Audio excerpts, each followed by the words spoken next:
大家午安，我是陈妍莹，欢迎来到全球大量化。好，来带你来看天下事，打开天窗说亮话。欢迎到我们的嘉宾郭正亮老师，拜拜。哎，怎么一开始就给他拜拜啦？Hello。哎，老师日理万机，好不好？老师呢，其实呢，这个星期一定很忙碌啊。为什么？因为这个星期两个大事，一个呢是东协峰会，好，东协峰会7号落幕，然后紧接着周末要登场的就是 G20， 这都是国际间的大事。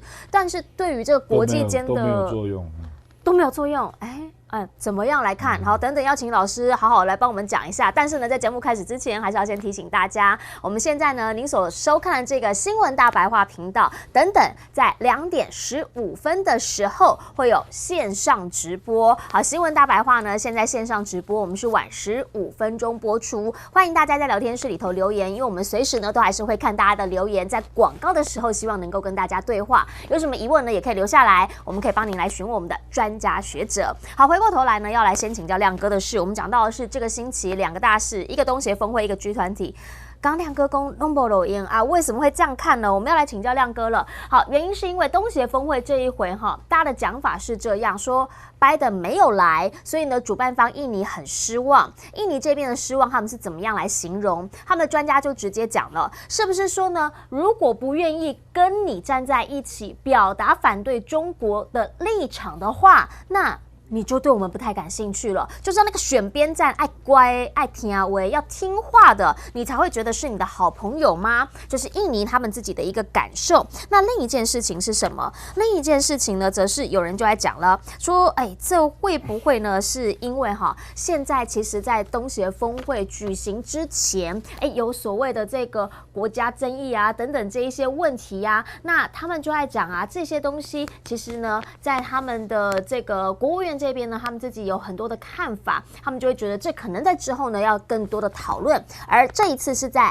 雅加达来召开这个东盟峰会，所以呢，佐科威就直接讲了，说我们不会让别人来做主。可是拜登不来，那看起来呢，李强来到这边，他是先去搭这个亚万高铁，然后呢，一切就是照着进行。里面有几个议题啦。一个呢就是经济议题，然后拜登不来，拜登可能就比较想要是安全议题，经济他比较不感兴趣，是这样吗？不知道，也有人说他是冲着中国来的，您怎么看？另一个呢，则是日本在这一次跟这个中国可能会因为核废水的问题对上。我们先看前面这个，您怎么样来看？东协峰会，川普当了4年总统也没有去过啊，只有奥巴马去过一次，对，你看多久了？所以坦白讲，美国总统没有去，并不是意外啦。这个我觉得还是跟东协峰会本身的组织化的程度有关啦。因为我们知道这个 AEC 啦就是 ASEAN Economic Community 要2025年才成立。对。那到时候就是会取消很多管制啦比如说资本流动啊、技术人员流动啊等等那个时候它就会变成一个更紧密的一个团体。是。那现在还没到嘛，那事实上它的因为这个东协峰会，它陆续比如说有东协+1啦，到+3啦，到 RCEP 啦所以人家会逐渐去看更高的团体比如说 RCEP 那就觉得说东协会有一个有别于 RCEP 之外的功能吗？而且它内部的国家也往往不是那么一致啦比如说菲律宾就与众不同啊，因为东南亚是这样啦，东南亚它有11个国家啦那这个有中南半岛有海洋东南亚那过去就是有点哩哩浪浪了，你知道吗？就菲律宾就是唯一跟美国有共同防御的。那印尼呢，本来跟中南半岛的国家也没那么熟。那以前印尼跟马来西亚也同为马来人，那中间还有一点冲突嘞那所以你就看到它之间的不一致很大了。比如说连缅甸军方又把翁山书记给赶下来，对。那到现在东协还分裂了，有一些国家认为该跟缅甸军政府来往，有些反对，就那个跟他互动的模式也有争议所以我的意思是说，坦白讲，真的把东协整合起来作为一个单元啊，我看反而是中国啊，就是东协+1，那东协开始感受到，我是一个单位啊，那后来又变成东协+3，后来变成 RCEP 啊，因为它的歧义性真的非常大，你只要去过你就知道啊，那个语言差异之大的，而且都有独立的语言啊，对，越南文啊，柬埔寨语啦，然后泰语啊，缅甸语啦，那新加坡还有印度嘞，对不对啊？然后都不一样，还有菲律宾的语言啊，所以那也没有共同的历史，没有共同的历史，对不对？不像欧洲有个罗马帝国，对不对？它都没有啊，所以坦白说了，就是说这样的一个地块能够整合为一个东协啊，如果不是因为中国经济崛起，还真的不可能。所以不靠那个经济那一块整个拉起来。不，因为他们怕被个别击破。那第二个是中国大陆确实在东南亚有很大的布局，那当然也包括日本啊。实际上竞争的最激烈的是日本跟中国。我讲的是经济啦。是。美国是有点淡出了啦。美国现在跟东南亚的贸易大概是中国的一半。那如果论投资啦，那几乎就是中国、日本、韩国。那台湾有一度还不错，现在也到很后面去了啊。所以我觉得就是说，它要发展出一个更有效的一个那个集体的那个认同啊，恐怕要是2025年 AEC 之后才有可能啊。就我们说欧盟要到什么时候才算嘛？那当然就是欧盟成立之后嘛，不然欧洲各国也是零零落落的，对不对？很多意见啊，所以历来就美国感觉就是只是个别交往，它不会就一个整体交往。那对美国来讲，它本来锁定的重点大概就是新加坡、泰国、越南、菲律宾啊。那现在新加坡感觉已经走到美国跟中国中间了，甚至有些人还认为它稍微亲中国一点啊。那泰国本来美国认为那个皮塔可以拉一把，结果皮塔被干掉了哈。那现在塔信的力量又回来了啊。那塔信他被特赦为只剩下1年刑期嘛。那塔信是公认是亲中派啊。所以为什么美国会没去啊？因为美国就会觉得说这个地方恐怕我比较能够使上力的是菲律宾跟越南吧。所以印尼就是美国跟佐科威就是关系不好嘛。因为佐科威他尤其在第2任，跟中国的关系越来越亲密啊。那我们也看到亚湾高铁即将在9月8号要通车，那10月就要正式营运了，对不对？10月啊，那所以美国跟印尼，因为印尼的领导人他任期到3月，明年3月啊，所以他也跟佐科威感觉使不上力了，说不上话啊。美国现在是在支持印尼的防长啊，因为印尼的国防部长这个苏比安托是要选总统啊，那他已经表态了啊，说他会在中美之间还有俄罗斯这3强之间保持交往状态，这样啊。简单讲就是他比较没有那么亲中啊。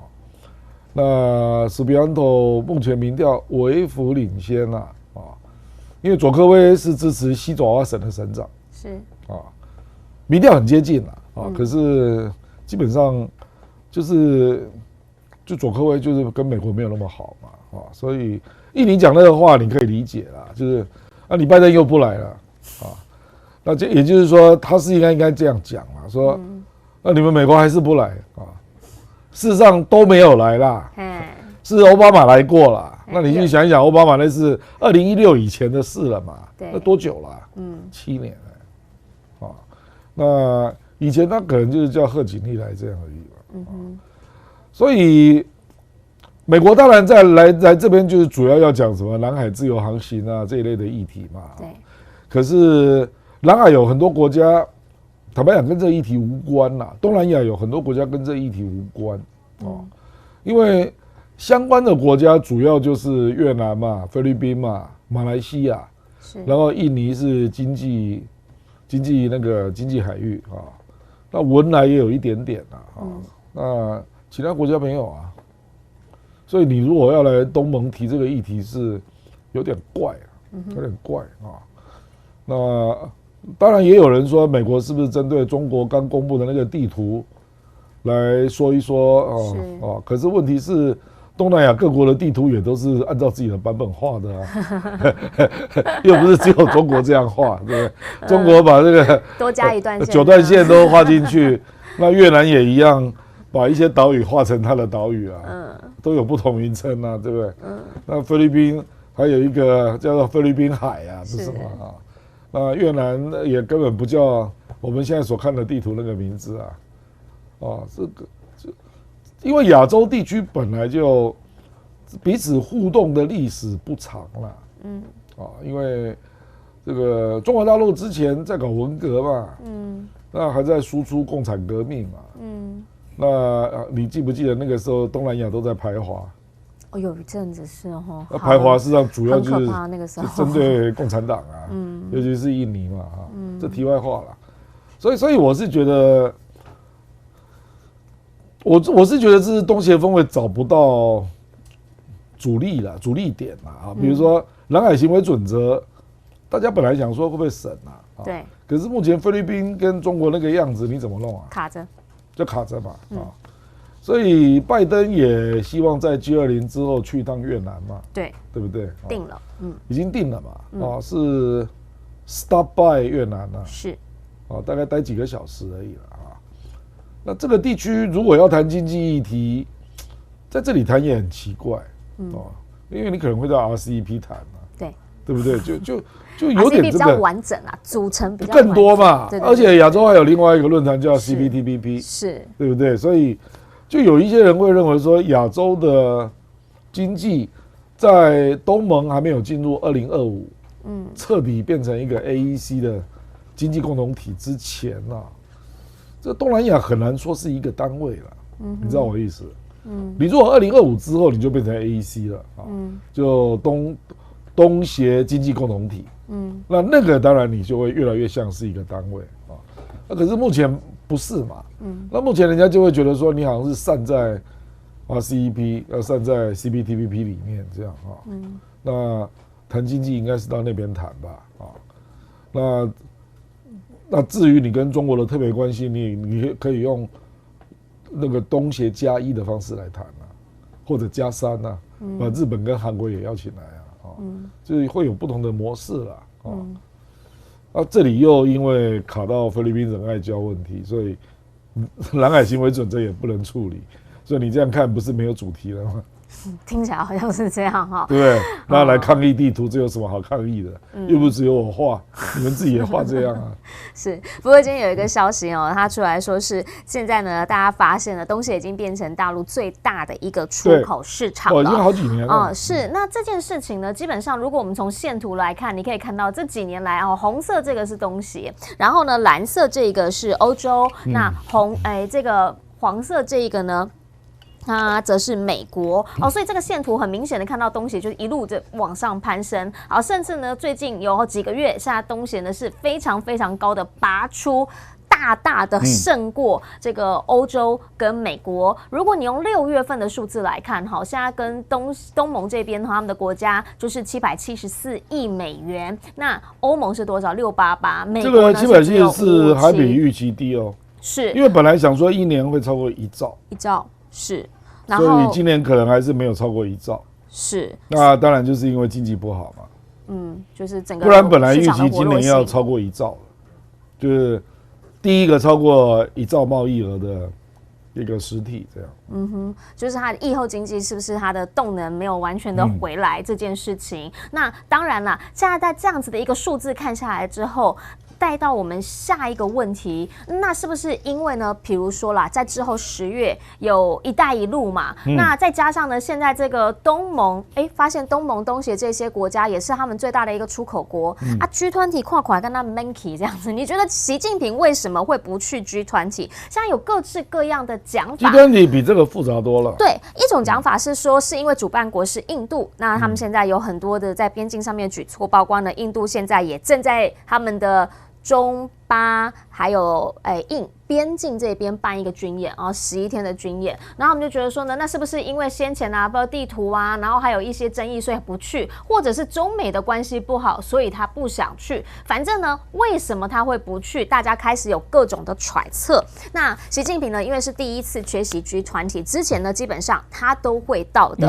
有一种讲法是这样，请亮哥来帮我们讲一下。新加坡国立大学的副教授，一位吴教授，他的讲法是说，因为他觉得他现在处于帝王心态，就是人家要来，而不是我去他那个地方。他就举例啦，他说去金砖国家的峰会，虽然在南非不是他的主场，但是他去到那边如同主场，所以呢有受到特殊的待遇。他觉得他在 G20 不可能会有受到这样的待遇，所以呢基本上像这样的一个场合，可能不是他想要的场合，他就不会想去。另一种讲法则是说了，基本上呢现在比较像主场外交，10月份他有一个这个一带一路峰会在他们中方这边举办，7月呢他其实也才刚去上河这边，然后先前又去了金砖，所以呢 G20 现在看起来从这个经贸上面，从关系上面，好像他比较不那么感兴趣。您怎么样来看他不去这件事情，以及呢拜登说他很失望啦，这样他就看不到他了，所以呢这两个人11月，因为9月现在已经不可能了嘛，11月到底有没有可能会见，还是彼此之间就真的不会再回到巴厘岛那个时候的 G20 的那样子的一个状态？不，你要预言11月还太早啦。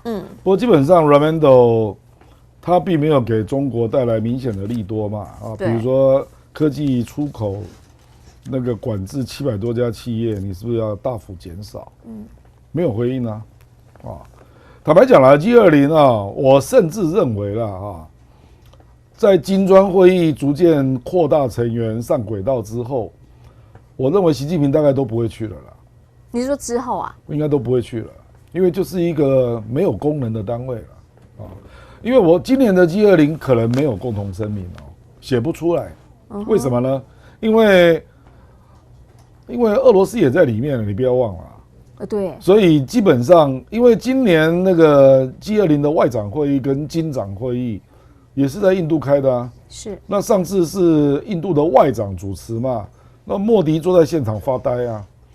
因为 G7 跟俄罗斯就整个闹翻了，在那边吵架他都在吵俄罗斯俄乌战争那因为 G20 它有 G7 在里面，所以他们不可能不针对俄乌战争做一个说法，他写不出来啦，他只能够用主席声明的方式来写，不能用共同声明的方式来写。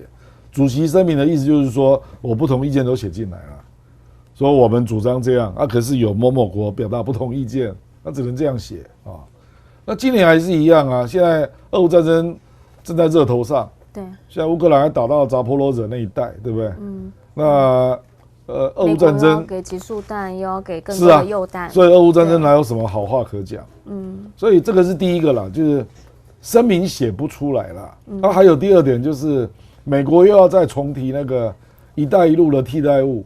那个基建的方案嘛那美国又说他要出2000亿，日本也说他要出2000亿，那你欧洲多少也出个2000亿吧那大家觉得意兴阑珊因为前一阵子那个 PGII 已经提过6000亿了那个欧洲也在里面到现在一个案子都没有。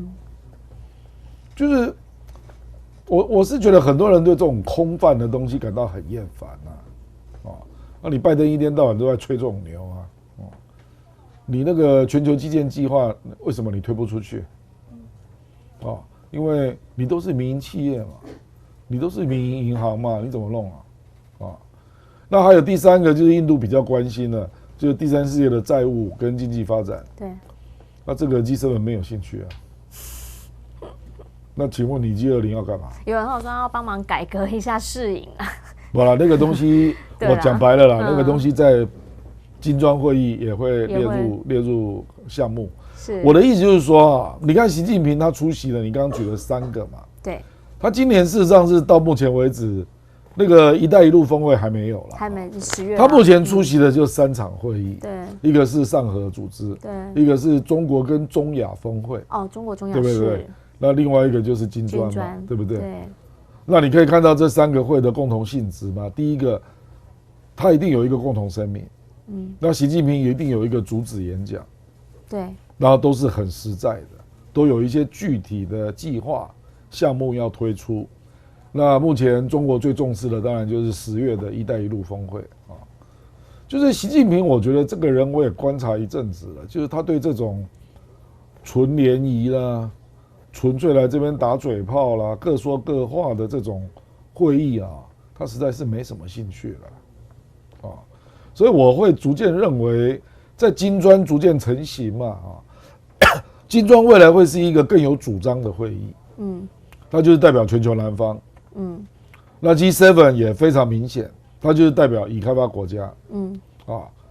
我认为未来恐怕金砖会议开完，然后这个 G7 也开完，那就大家到联合国去辩论吧。反而 G 团体就弱化了，是不是？因为没有意义啊。为什么是你们在开会啊？那 G 团体里面有很多国家金砖不在里面啊，为什么是他们去呢？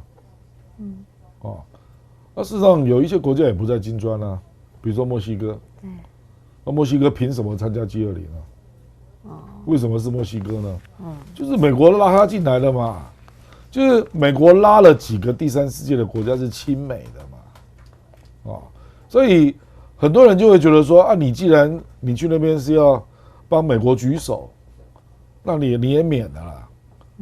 反正我们金砖会提出主张。那你 G7 也会提出主张，那大家到联合国去辩论嘛，不需要经过你这里啊。所以我坦白说啊，这恐怕是一个凶兆了。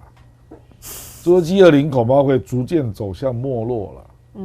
因为他已经就是从那个印尼那一次，佐科威。那时候还处理得不错，他那个是办的蛮不能讲澎湃，应该是说一路上就是受到从邀请，然后他到处飞，因为他特别邀请他特别去邀请普京嘛，是，对不对？然后后来那个共同声明有弄出来，对，可是从那个之后就写不出来了，因为那个时候坦白说了，那个时候俄乌还在做和平对话中嘛，后来土耳其不是又跳进来等等，那后来就整个断了。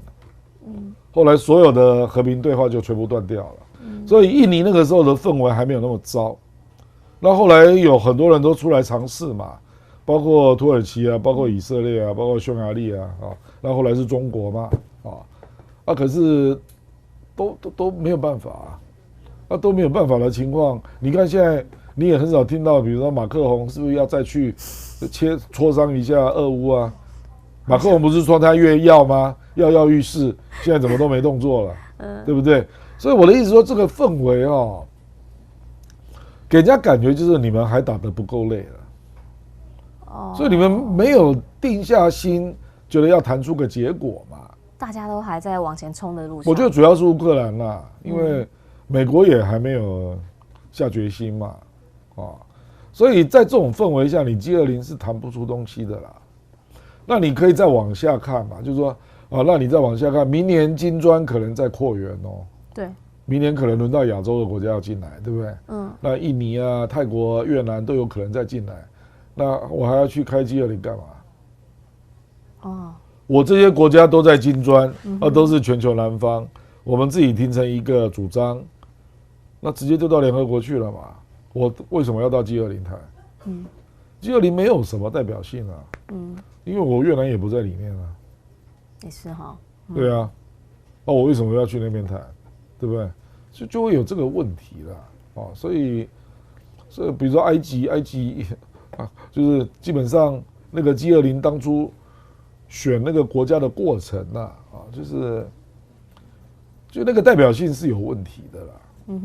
所以你也不要意外说习近平这次不去了。我觉得你觉得他是金砖大胜利之后决定不去，还是其实他本来就打定主意，他觉得这个他可以不用去？坦白讲，在开金砖的时候，就有人在预期今年G20共同声明写不出来。那主要是因为俄乌战争。那个坦白讲，跟中印矛盾没什么关系啦，对不对啊？那中印矛盾那是小事啦。因为事实上在金砖的时候，他们也弄了一个场边会啊。对。那也处理了，而且我坦白说啦，中印冲突你能冲突到哪里了？冬天都快到了。那个地方冷得要死。所以你说要打，怎么可能打嘛？现在都9月了，11月就没有办法上去了啦。那就要拖到明年3月嘛。所以那是假议题啦。那至于说什么中国地图又被抗议，你要不要看一下印度的地图啊？印度的地图你还不是一样把人家画在你里面？所以讲这种东西都太虚了啦。真正的差异就在于俄乌战争的矛盾，使得大家写不出共同声明。然后美国的那个全球基建计划太空洞，然后印度想要讨论的全第三世界债务跟经济发展的议题，G7没有兴趣。所以你这样怎么弄？主要的议题感觉也是都卡住了，都卡住啊！而且事实上它可能凸显一个更根本的问题，就你这个 G20已经失去实质意义了，因为要讨论第三世界的债务跟经济发展的主张。你不如到金砖讨论吧，可能还更多意见，本来就是啊，而且会有共识啊，更多实际因为没有 G7 嘛，你会有共识嘛，因为 G7不会跟你同意的啦，我说在 G20嘛，那你不如是先形成自己的版本，然后再到联合国跟富有国家来对谈嘛，这样不是更实在吗？是。那老师，我可以这样讲吗？这样听起来就是其实两边有一种集团化的感觉，就 G7 跟金砖，这基本上就是一个很明显的分。我跟你讲啦，人类历史本来就这样了，但只是以前穷国组织不起来了，这个矛盾早就存在了。就以前他们讲话可能没有人会报，没有人听得到，因为你没有一个主心骨嘛。不，以前在联合国有一个叫77国集团啊，对，全部都第三世界的国家，对，那个 G7 从来不理他们啊，就不管他们嘛。那现在是金砖带动了几个东西嘛，第一个是中国要推嘛，那中国愿意推金砖银行啊，对不对？然后全球发展倡议他丢100亿美元进来啊，金砖银行紧急融资机制丢1000亿啊。然后接下来是能源大国也都在里面啊，那现在还要搞一个非美元的支付机制啊，是，你能不理我吗？都跟利益有关，都跟钱有关。那你不理我，我们就自己搞了，就是它实际有作用嘛，以后能源支付，比如说沙特阿拉伯最近又去访问香港嘛，然后他就在问啊，他就说以后他要用港币跟人民币开始买进相关的资产啊。那中东主权基金，我们全球的主权基金，中东占了4支啊。对。那这4支大概占比重是1/3，所以它的总金额大概是3兆5千亿美元。这么多钱。3兆5千亿美元。那他们说，未来到2030年，他们要把1/10丢在中国。是。所以你去想一想嘛。我根本不用理会你美国，我就已经在动了嘛。他就在跟中国讲，我要选标的啊。比如说最近他投资了一个个案嘛，有一家主权基金买了10%的股权嘛。中国最大的白斩鸡。那个是民生的哦，那个一顶谈最大一只啦，好像叫凤翔吧，反正就是白斩鸡的那个鸡肉整理的公司啊，那中国大陆最大的，那他就去投资10%的股权，就这几年，那你这肯定就是用港币嘛，因为它是在香港上市，是，所以我认为人家已经在分散风险了，所以你美国不要理我，那我们自己搞啦。就像以前那个77国机制在联合国，没人理你嘛，因为你们根本搞不起来嘛。你看那个以前 G7 只理谁？只理 OPEC， 对不对？就是你有能力搞出 something， 我才理你嘛。这个国际政治经济是很现实的啦。那他们现在不得不理金砖啦。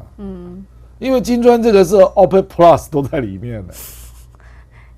对不对？是已经成为我跟你讲啊，未来金砖是70%的能源交易在金砖，对，1/3的粮食交易在金砖，对，然后他还要搞非美元机制，是，然后他未来还可能跟这个“一带一路”结合，然后还给你搞那个基础建设的融资啊，怎么可能不理你嘛？所以为什么逼的美国都说世界银行要改革啊？是。就是这样啊。他就是看到金砖，他不得不动嘛。那以前77国难道没有抱怨过世银吗？当然有啊，他连理都不理嘛。所以你就知道是一个新的时代来了啦。所以我为什么跟你讲 G20 会越来越不重要，就是这个原因嘛。是。从实力说话哈，这一句话呢，在外交上面就是基本上一定是铁的定律。而且你不是一个实体了，是这个是最核心的。因为 G7 它背后是北约嘛，对。那金砖有一个金砖会议嘛，叫中国嘛，对。那请问 G20 有什么？啊 ，G20 的实体是什么？请你告诉我，没有嘛？你这个实体空洞的程度跟联合国差不多嘛？立场非常分歧，就你没有实体嘛？那你那个实体就是到时候就是北约跟金砖，大家到联合国去瞧吧，就这样啊。共同的立场，共同的一个目标，或是共同的一个说话的逻辑，对，这个东西是很重要的。所以未来他的联合声明会越来越写不出来。因为每一次都有事情瞧不拢，当然是、啊、没有办法瞧。当然是啊，当然是这样啊。是好，上一次呢，在金砖这边，这个我还记得。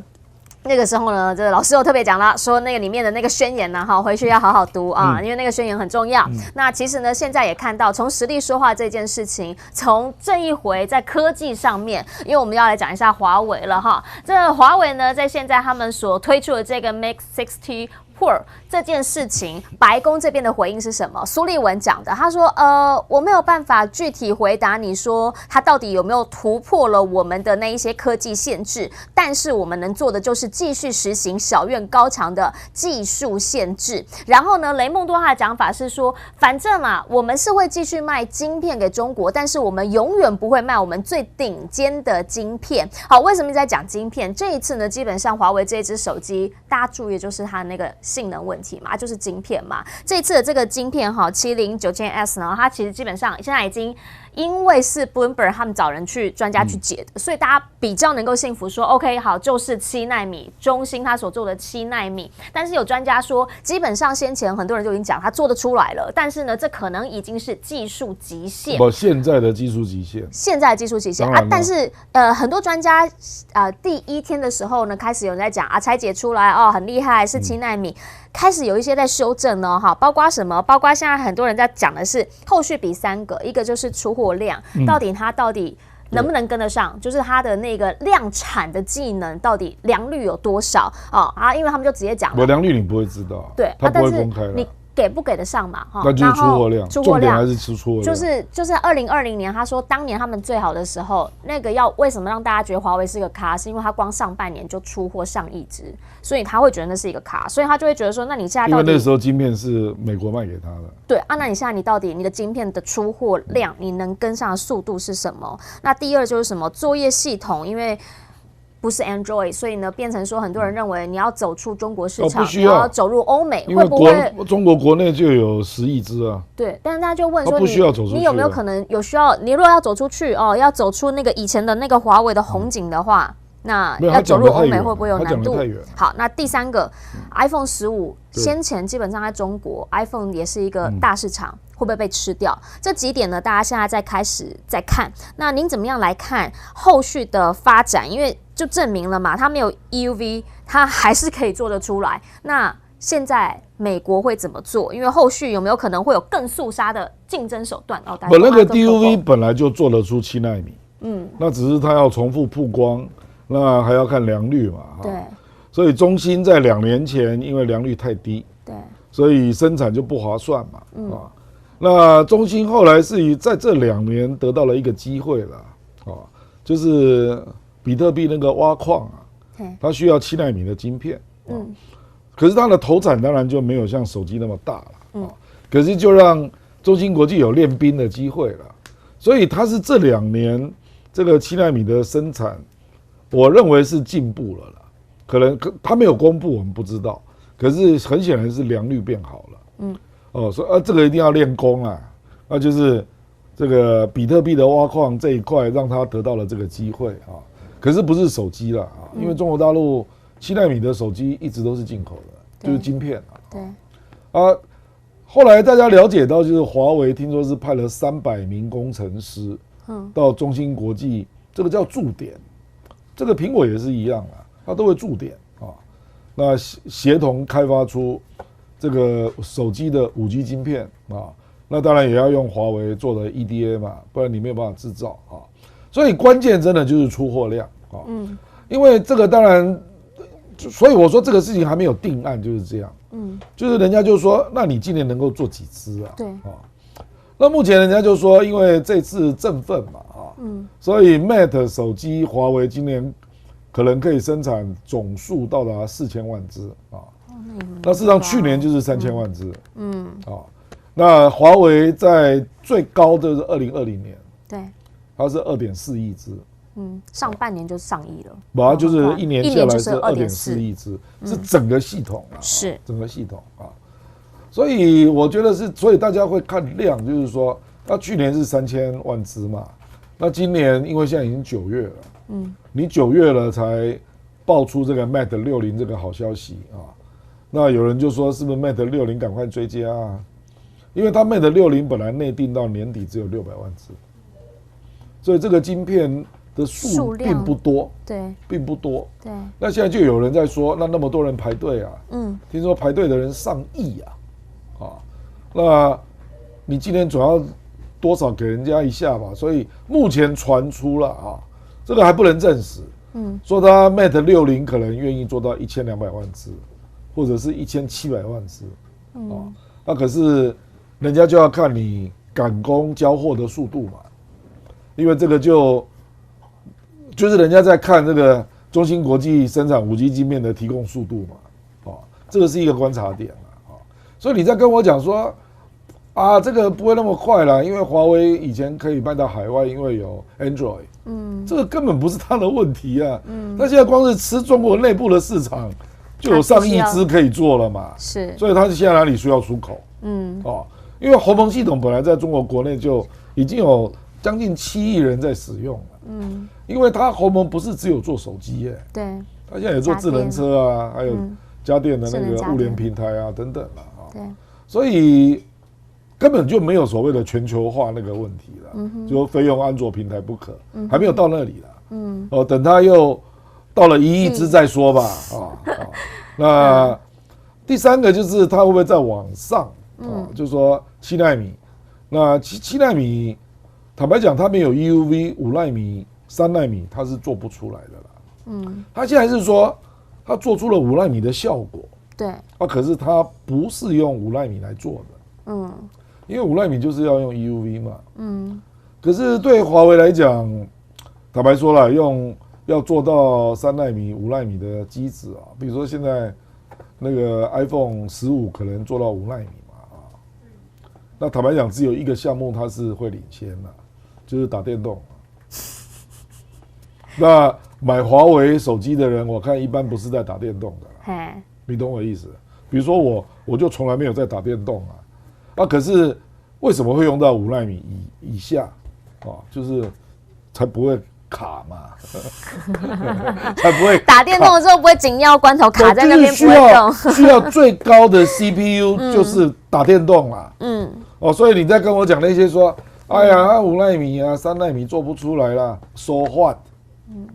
一般人不需要嘛，我买手机不是为了打电动嘛，我用 PC 来打好不好之类的啦，所以我认为，因为它已经跌到3000万台了，对，它的历史高点是2.4亿，是，所以坦白讲，它要从3000万爬回来1亿只。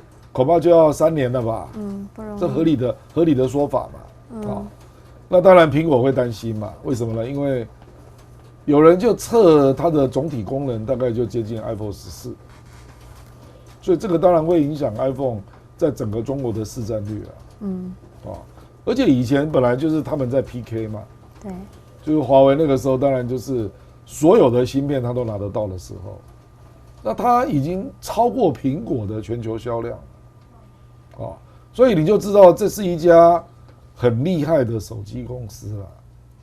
你如果给他这个晶片的合理的供应量，它是做得出来的可是这个我们不会只讨论手机问题啦，我们应该要讨论的是美国怎么看这个问题。是哦，所以我既然没有把你毒死啊，那美国人当然会去看它的发货量啊，比如说只有600万只，那假设我们到年底，它真的只交货600万只，那美国可能就会有一种舆论出来了，说搞不好是库存，因为不是真的他自己弄的，就是可能是库存，有人会猜啦，不然就是中兴以前做有一些库存，或者是台积电早期的库存啊，有人就会这样去想嘛。那可是如果说它的出货量都可以跟上啊，因为现在平均我听人家讲，大部分都是告诉你预约1个月之后可以拿机了，很快啦。可是不太可能嘛，因为有将近1亿人登记了，这种消息，而且它的可怕是你要交1000元人民币才能够订，对，其实是蛮贵的。那人家愿意啊，对，表示坦白讲，这个就是一个爱国情怀啦。那觉得华为真了不起嘛，出一口恶气这样啊。那我认为明年才会是关键点啦，就是明年以我长期对华为的认识，它不会只做 Mate 60的啦，它一定还会做别的。60 Plus 啦，或者70啦。那美国就会看到它的总体的发货量啊。那如果那个时候它做的还是7奈米的工艺啊，然后还可以让整个发货量高度扩张啊，比如说到6000万只以上啊，那美国那个时候才会开始紧张了。就是等到它 scale 真的是拉起来出来的时候就它可以出货。重点是它可以出货，证实它应该就是它自己里面已经所谓的90%自产自给自足了。那个是供应链，对供应链。可是我们现在你讲的是晶片，我们这样子讲的是其他的中芯供应链晶片，没什么了，是最主要就是这个晶片。那这个晶片，人家就会开始看中芯国际，说哇，你真的做得到，如期供货，而且一定是有一定的良率嘛，是，不然一定赔钱的嘛。对不对啊？那美国就会开始出现2种意见了。第一个就是说，那我们要不要干脆就放手让这个晶片卖到中国，然后用更低的价格把它打倒？对呀。因为以前他都是买美国的晶片嘛。对呀。其实主要就是台积电，我讲白了，就是海思在台积电下单，那台积电制造就交货嘛。以前就是这样嘛。那现在不能卖嘛。那人家都已经做出来了，那你要让台积电去交货，这个干嘛不卖？这个是美国的一种意见，这种意见多半是高科技公司跟华尔街的意见，因为可以赚嘛。当然啦，这个市场你要不要嘛？对啊。另外一个就是政府的意见嘛，政府的意见就是认为说，一定要想办法再把它堵住。赚钱不是我们首要目的，国家安全才是。对，可是难度非常高，因为你现在要去堵中芯国际啊，就是说它已经能够从 DUV， 然后做到7奈米了，你怎么堵它？难道你 DUV 不卖吗？这不可能嘛！前阵子有开始这样的思考声浪出来吗？就没办法，因为阿斯麦尔就说年底之前都会交机嘛。那他现在想一想，一定赶快买啊，对不对啊？那难道你可以不卖光刻胶吗？那是日本的，对不对？对。我不认为会有人这样做生意啦。因为这样做太丑了啦，太难看了啦。台湾话叫修楼修抽。而且 DUV 又不是你美国的。对，那是荷兰的，光刻胶是日本的，对，那都不是你美国它跟台积电不一样台积电是直接说我7奈米，我事实上不是只有7奈米啦，是14奈米以下通通都不交嘛，对不对？那结果人家做到7奈米了，那你还有什么话说？对不对？但在今天这个对岸的经济日报头版，他们就直接写自主创新托起中国心他们就认为啦，一杯咖啡吸收宇宙能量，强调的是什么？强调的是说，就像现在华为，您刚刚讲的有很多的爱国的情绪那另一个部分呢，则是讲说轻舟已过万重山这样子的一个思考逻辑，其实为时尚早就是他们基本上还有很长的一段路要继续努力。不过这里有一个地方会让美国开始有点担忧啦，就是他没有想到他会这么快就做到7奈米，没有想到是在、他当然知道中国早晚会做到，对，可是没想到4年就做到，因为他开始制裁他是2019嘛，是所以接下来他对中国的一些判断可能都会出错，比如说28奈米的 DUV， 你认为中国做不出来吗？有人就认为明年就出来了。我说中国大陆的人在传啊，说目前的4样都已经出来了，他现在只是在让它更精熟一点啊。那明年搞不好就在市面上卖了。28奈米的 DUV 啊。那你说阿斯麦亚你紧不紧张？如果让中国上海微电子做出28奈米的 DUV， 那我不是一下没人买了吗？因为中国做的一定比你便宜啊。当然啦，对不对？那坦白说，28奈米所有的电动车就是了，对，就只用到28奈米。事实上，我们一直在这边计较说什么7奈米啦、5奈米啦、3奈米、2奈米。我坦白讲啊，这个销量就极小，这个都是手机才用得到。大部分的半导体晶片的运用都是28奈米以上，包括军用、战斗机都不需要用到7奈米。所以我说根本就是买来让你小孩子打电动用的，你才会计较到这样嘛？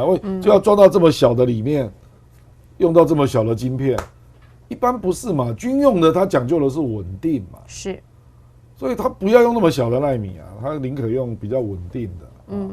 所以这里面我坦白说了，就是我们讲成熟制程啊，简单讲就是中国如果 DUV 都做出来了28奈米啊。那成熟制程它就全部都自制了。对。那你认为会发生什么事？你知道台积电成熟制程目前还占它的营收比例多少吗？有多少？过半。50%。那联电全部都是，世界先进全部都是。那你不会出问题吗？对不对？你光是去想一想啊，就是因为它的价格一定比你便宜嘛。是。所以任正非讲了一句话啦，都华为的老板啊，他就说美国啊，你那个高阶晶片赶快卖，那赶快来卖吧，搞不好以后你卖不出去啊。为什么呢？因为如果7奈米在中国制造变成一个常态，是你美国怎么卖啊？没有它的市场优势了。不，它比你便宜啊。对，一定这样的嘛。现在是量没那么大嘛。对，现在是因为只有华为在做嘛，那因为你禁止不准卖它嘛，所以它现在是今年600万只，对不对？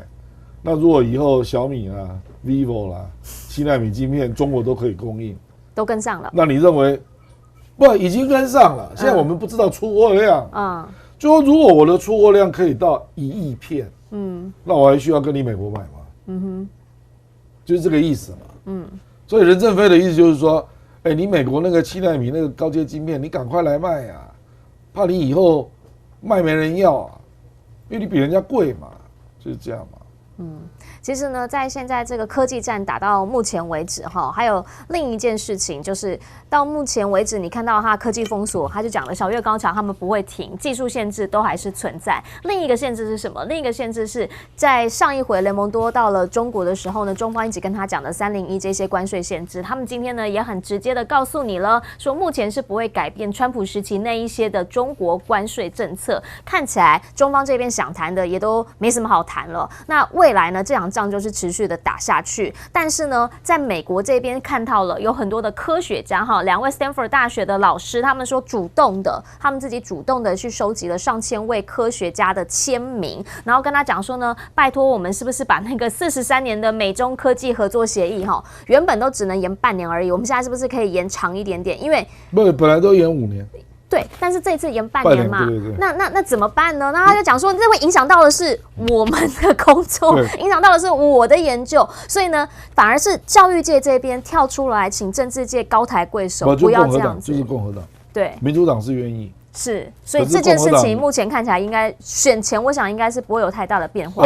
可是问题是明年2月半年就到了，对，那怎么办？3月之前。这个不可能不续了，因为如果不续，中美的科研机构的合作就全部断掉了。对，这个还包括自然科学啊，是，不是只有应用科学啊，是全断。全断。我不认为共和党砍真的断了，他现在是反对嘛，对，可是这个要到明年2月还早啊。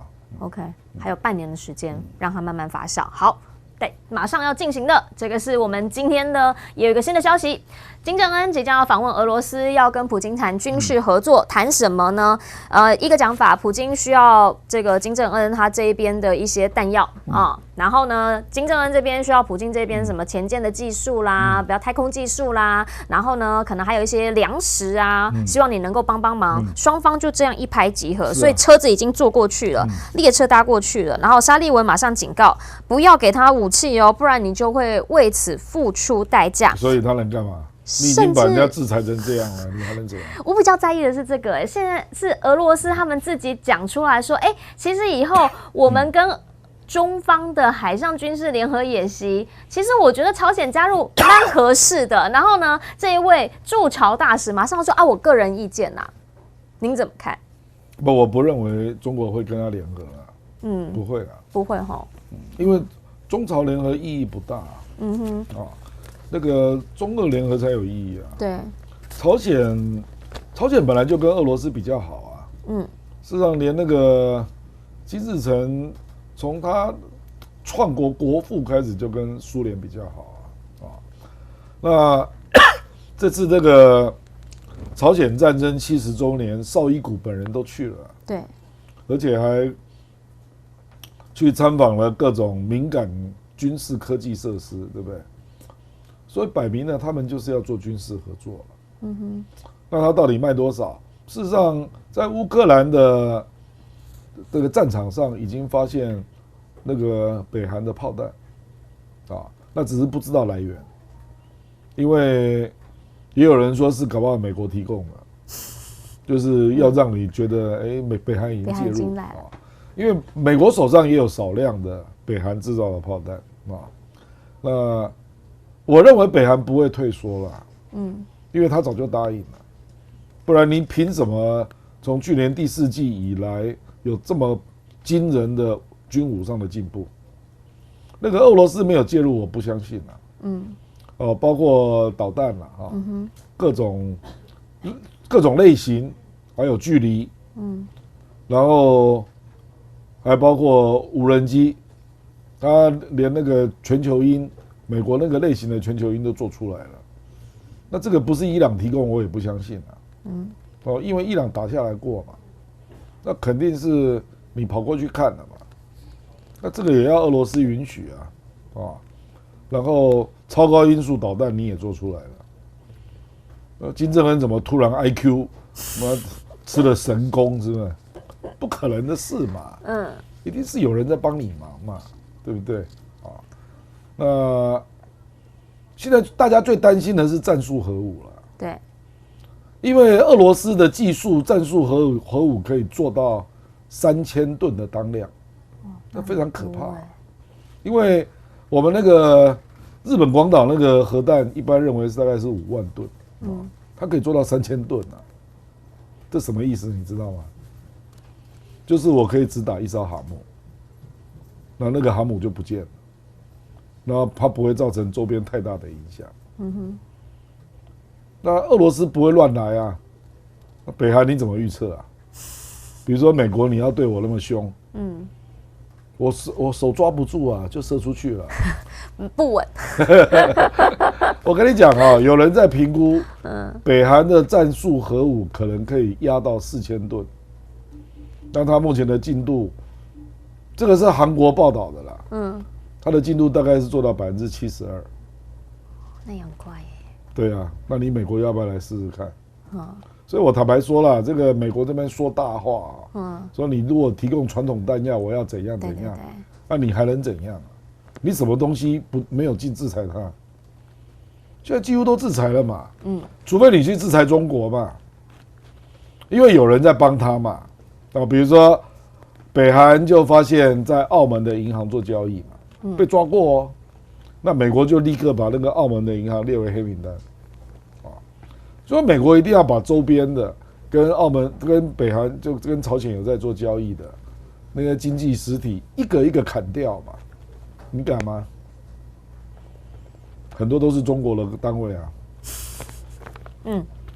所以我是说，我不认为北韩会让，是，他跟俄罗斯的合作已经下决心了啦，那俄罗斯都已经帮你到这个程度了，对不对？而且你刚刚也讲到，俄罗斯有粮食啊，对，那北韩最怕的就是粮食危机嘛，对不对？所以他有求于俄罗斯啊，而且俄罗斯实际上也帮了忙啊，所以你怎么可能不回报？是，那当初传出来的就是传统炮弹、弹药嘛，那这个北韩真的可以帮忙啊，这是事实啊。是，那现在呢？因为在这个中这边就直接报道直接写了中俄伊朝哈，现在就是渐渐的变成了一个新的轴心，而这个轴心看起来就是美国把他们 Q 轴会，然后你推，把他们各自都推在一起。其实我觉得这样写是有点刻意了。事实上，中国大陆也没有跟伊朗特别好啊。对啦，如果论好的程度，我认为中国大陆现在跟沙特阿拉伯更好。真的呢，对不对？还有阿联酋，是，对不对？是。那还有一些东南亚的国家，那不是更好？对。所以我觉得写这个是有点故意了。就是立场上面，然后他就是认为他立场上面可能他们都有一些比较跟美国比较对立，而且他们的利益也不完全一致。是。比如说那个北韩发展核弹，发展核武这件事，中国是反对的。对。是俄罗斯在支持啊。是俄罗斯在支持啊，中国的立场一直都是朝鲜半岛无核化啊，是跟美国是一样的，对不对？那俄罗斯不是啊，俄罗斯从来没有主张过这个啊，那中国大陆当然也有务实的一面啊，他知道这个已经不可逆了啦，知道北韩的核武就是事实了嘛，所以现在也开始跟美国谈啊，说你要人家不可逆的完全消灭，这不现实嘛。人家实际上就是有嘛，对，那你要不要改变立场，然后来换取北韩在核利用上的一些让步啊？我觉得拜登始终没有面对这个问题了。可是我跟你讲，这个因为伊朗跟沙特和解嘛，对，所以美国也在偷偷的调整他对伊朗的制裁。因为伊朗最近在韩国被扣押的那个钱已经解冻了。这个没有美国允许是不可能的啦，所以我跟你讲啊，就是有时候你在看那个媒体的报道，不要只看标题了啊，因为那个通常都是很幼稚的，很那个偏见式的在下标题了，实际上根本就不是这样啊。中国大陆才不会笨到跑去跟伊朗手牵起来。变成一个三轴心呢，还有那个朝鲜呐，中国大陆才没有那么笨呢。现在是俄乌战争被逼到了角落，对，所以他急需朝鲜的支持，所以他就用他的优势来帮你做那个军武上的升级嘛，然后来换取那个北韩的一些传统弹药，那个只是在俄乌战争这个阶段而已啦。你说他们长期会这样，我不认为。是，那你怎么样来看这个解放军会不会跳脚？因为现在呢，看到的是美利坚号啊，就美国这边的美利坚号呢，他们说2栖突击舰直接带着加拿大的海军他们的巡防舰。南韩这一边的一些海军一起进到黄海这里来，说要来参加军演啊。其实呢，上一次这样子的一个状态呢，是2013那个时候啊。他们那个时候呢，他们讲法是说，日本有告诉美国说黄海呢，中方这边很在意，要小心。所以那个时候呢，船没有开进去，就留在东海这边。那现在呢，说船要开进去黄海，你觉得这一回他们会真的直接硬干吗？还是说呢，在解放军这边会有什么样的一个？对，那解放军会派海空军盯着，对了，然后走了之后，他自己再来一场，这样吗？会这样吗？也不需要，因为他没有跟南韩的关系那么坏啊。事实上，在这里联合军演紧张的应该是北韩啊，不是中国啦。中国一定会派出军舰跟着啦，一定会啦。对，那这个空中的可能也有啦。就是这样啊，盯梢，我这里就是公海啊。对啦，大家都可以来，本来就是啊，而且韩国可以说我邀请他们来的啊，因为距离韩国很近啊。韩国就在旁边吗？是啊，是啊，所以这个你很难做很大的动作了。你当然口头上会表达愤怒了，所以以我为假想敌，那他们就否认，说我们不是针对你。邻居说我邀请我的好朋友来我们家坐坐啊，会路过你们家门口。那也要看军演的项目是什么。军演的项目是什么啊？指涉性是什么？当然啦，韩国这边他都强调说他们针对的就是朝鲜这里，但是呢，大家有没有看到刚刚老师讲的，特别是项目的问题？但韩国现在其实他真正想要做的是什么？尹锡悦我觉得他现在真正想要做的就是跟当中日之间的和事佬嘛，其实跟他自己的利益有关系啦。对，因为他现在就直接讲嘛，他就是再一次的在接受印尼的采访的时候，他讲说，因为他要去东协嘛，那就希望说是不是日本啊、中方大家可以坐下来聊一聊啊。最主要原因就是因为岸田这一次来，那他一直想要跟李强这边这个聊也没有用啦，直接对话。我知道了，因为他们已经个别到 RCEP 跟 WTO 都告洋状啦，对嘛？也不是叫告洋状啦，就是到多边机制提出他们的主张嘛，各自都讲了。是啊，那这个就让科学来证明谁对。可是今天有一个新的东西，他们就说是中方拒绝加入 IAEA 去测试他们的福岛水系统，这共同社的一个报道。因为 IAEA 只看东电的资料啊，那中国当然拒绝了。中国说他要自己验，他要采样，对，所以他就没有参加。这个没有用啦，这个到最后还是，这不是说你跟我有交情啊，大家来谈一谈啊，这没有用的啦，你要提出方案啊。这个已经到达提出事实、提出方案的阶段，这个用友谊是不能解决问题的啦。那你觉得多快的时间有可能会到达提出？就看岸田他能撑多久了。我坦白讲，这个已经变成要付政治经济代价了。尹锡悦也是一样嘛。对。尹锡悦事实上比岸田还危险。他面对的是他的反对党。对。尹锡悦的支持基础比岸田还弱啊。是。所以他去烦恼自己吧。好，到底会什么时候才能够？